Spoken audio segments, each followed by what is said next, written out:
Hey, it's Frank here with Frank's DIY and Homeowner Help, and today we are going to do this. We're going to install a timer for a bathroom fan, and we're going to install a dimmer for the bathroom lights.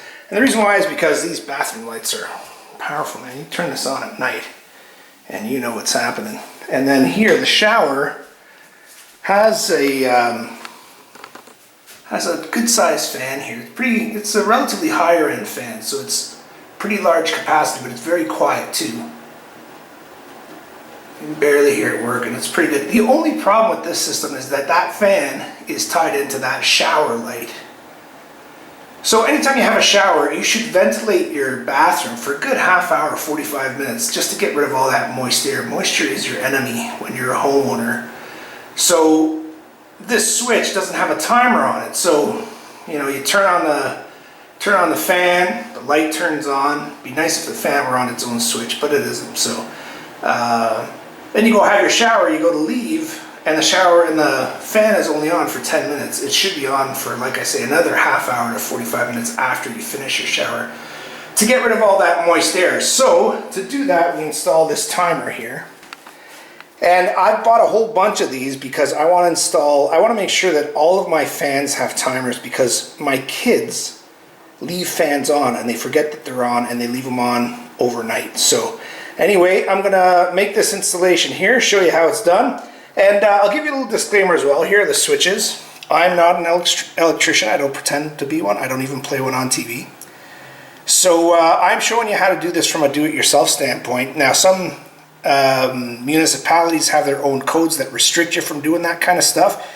Here you can't even change a light bulb basically without getting a permit. So if you're not comfortable with doing this, if you have no experience with electrical at all, call an electrician. Get an electrician to do it, and don't blame me if you burn down your house, okay?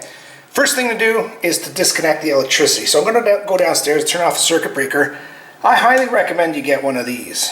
So this is a little electrical tester, right? And it works on a pretty simple premise here. Let me just show you this outlet over here. Basically, when this is green, you're safe, so it's not sensing electricity. I'll just show you what happens when it does sense electricity, so I'll just bring it closer there. See that?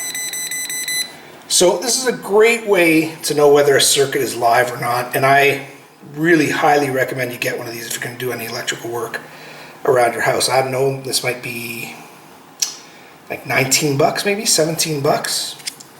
But well worth every penny. Highly recommend you get these. So I'm going to go downstairs and turn off the circuit breaker. Then we'll come downstairs, and even though we turn off the breaker, and we'll know that because these lights are down and the fan will be off, we'll still take out these the appropriate switches, and we will still test them as if they're live. Always test, test, test. You can never be too safe with electricity.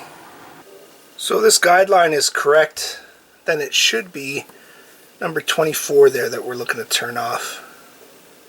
Master bath and closet lights. So let's go to 24. Right here. We will flip it off. Make sure it's all the way off. And now we'll go upstairs and see if it's worked.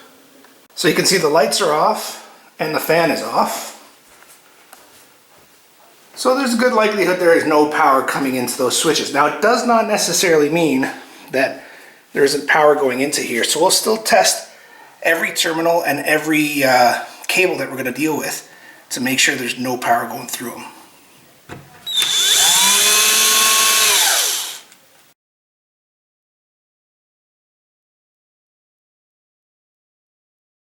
Okay, so remove this cover here. So the first thing I'm going to do is try to get this thing in there to see if there's any power at all in there. No, it's looking good.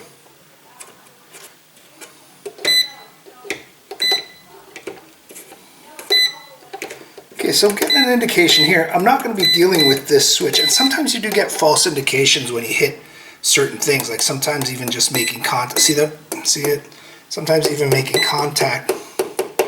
You know, it might be sensing a cable behind it or that type of thing, but I'm not dealing with these two switches anyway, so we'll remove these switches, test them again, and then start the swap.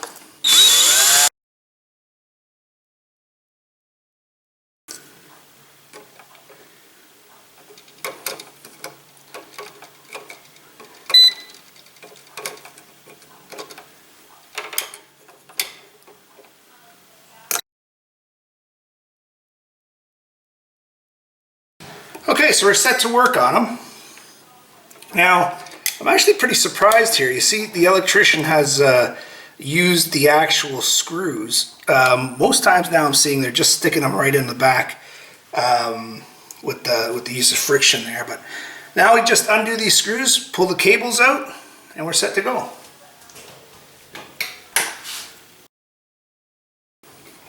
Now see, this is a newer style of switch whereby you see how you've got a brass screw, and the wire comes in and makes contact with the screws. Here now there's actually this little kind of like a platform, a brass platform, that you stick the screw under there. The platform has bent edges here that catches the screw and just applies friction. So you're no longer needing to do a little rat tail wrap it around the screw. See that? You're just putting in a straight cable and putting it underneath that little platform, tightening it up, and you're set to go. Just saves the electricians a lot of time. The switch becomes a little more expensive, but the amount of time that an electrician saves not having to, you know, do loops in the cables, that makes it worthwhile. Okay, here's something interesting. You see, this dimmer switch is actually made for 2 or 3-way installation. So in other words, this is the only switch that controls these lights here, but sometimes you have multiple switches controlling one set of lights or one set of anything. Those are called 3-way switches. So, so this can be used for 3-way, or it cannot. It can be just used for 2-way. So this cable here, you see, has this flag on it, and it says that this is the cable to use if you're using a 3-way, doing a 3-way installation. So we are not, so we won't use that cable. We'll use the black as a black, and the red will be another black as well. Also got a green cable here, which is a ground. We'll attach the ground into the back of the box to ground the whole circuit out. So what I do when I'm dealing with this multi-strand cable here is you pull off the cover, as you saw. It's already prepped for you to do that, and you just twist it around. And that way, when you twist it around, it's just easier to work with, and you want to try to get every single strand in your project, whatever you're doing. So just give it a quick twist like this, makes it easier to work with. So there you see how how any cable can go into the box. Because the screw has those 2 tabs on either side, you just need to get the cable inside one of those tabs and tighten that screw down onto it, and it's there forever. Now to connect the other 2 black wires with the black and red, all you do is you're going to use these marettes that come with the actual switch. If you buy a switch that doesn't come with them, just buy them from your hardware store. Just make sure you're using the right size for the number of wires and the gauge of the wires that you have. So we grab the cable, the multi-strand cable. Again, you pull the cover off, and you give this a twist again just to make all those strands work together as one. You bring these guys together and just make sure they're nice and straight. See how they're the same length and they're nice and straight and close together? If you got, if you're trying to connect cables like this, or trying to put your marettes on like this, or if they're different sizes, it's never going to work right. If anything, what's going to happen is this cable here, because it's made up of a bunch of strands and it's so much more flexible, it's going to end up wrapping around this cable because it's more solid. That's perfectly fine. So if this were a bit longer, it wouldn't hurt you, but you definitely don't want this one being shorter than that one. It's just going to cause you problems. So you just bring them up in the same vicinity here, something like that. You make sure the marette goes right on in the middle, because there's a spring in there. I'll show you that in a second. There's a spring in there, and it's kind of tapered down, and the spring just catches these things and winds it up really tight. And what I always do, you really can't over tighten these. Tighten it as much as you can, and then just give each individual cable a tug and see if it's going to come out. Then what I always do, especially where you're dealing with a hot wire, so we know that power is coming in through here, I will always take a very quick sec on a little bit of insurance here, if I can get it off. Just grab a little bit of electrical tape and tape the wires right onto the marette. And I don't see too many electricians doing this, but it's cheap insurance. It usually helps lock it in place. And I did have a problem actually just this year at my cottage where one of these wires came out of a marette like this. I didn't do that install, an electrician did. It touched the side of the box and it caused the short. So we'll do the same on this red one. And then we'll go and turn on the breaker and just test it, make sure it's working properly. Okay, so I went downstairs and I turned on the circuit breaker. Just something you have to be really careful of is that now I've turned on the circuit breaker.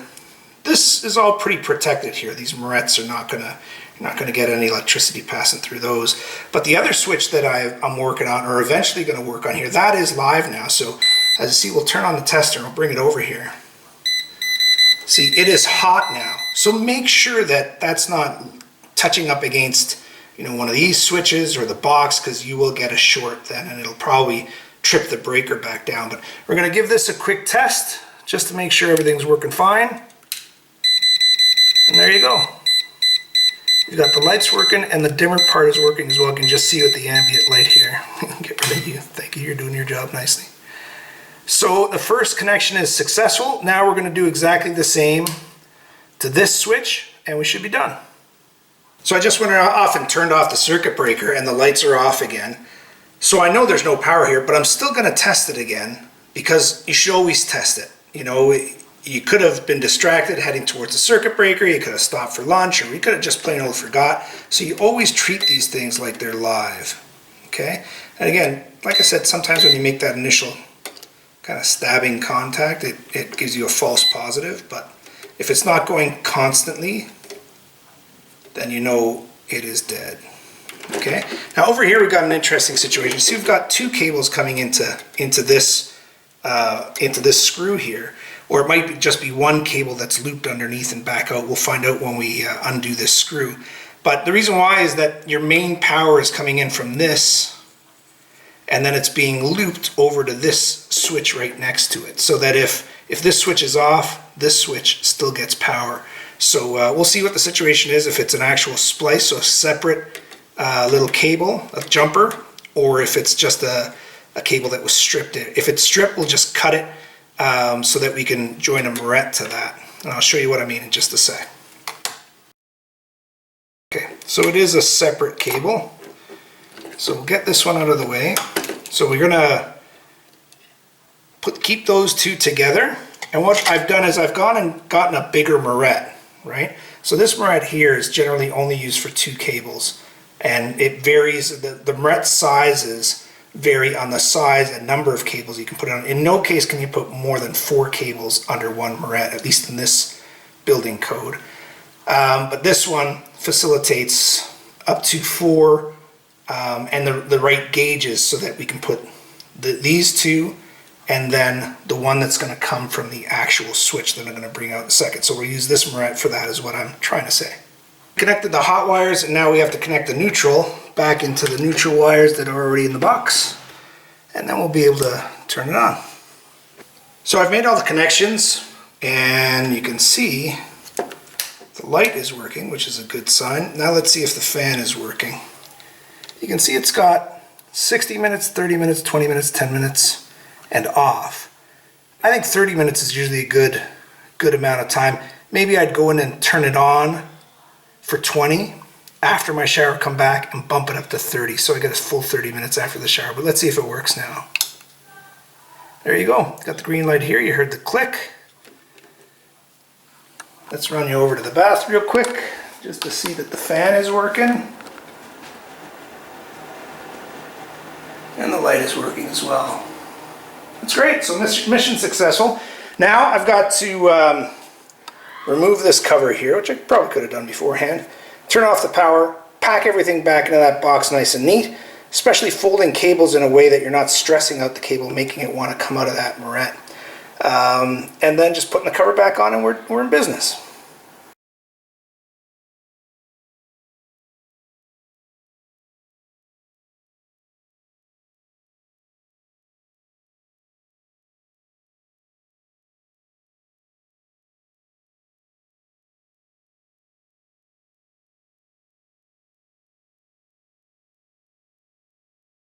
So one thing I'll tell you just before you put the cover on is don't torque these down too tight to begin with, because you want to dry fit the cover on and make sure they're all gonna fit. You might need to just move them around a little bit. Let's try this way. Yeah, so it looks like this one needs to go that way a little bit, and so does that one. See that? It's got to go out that way. So we'll move them, and then we'll make sure they fit, and then screw them all down nice and tight. Okay, so see, that's going to work a lot better. Now we'll tighten them down again, and put this cover on, and we are done. Yeah, that's going to work just fine.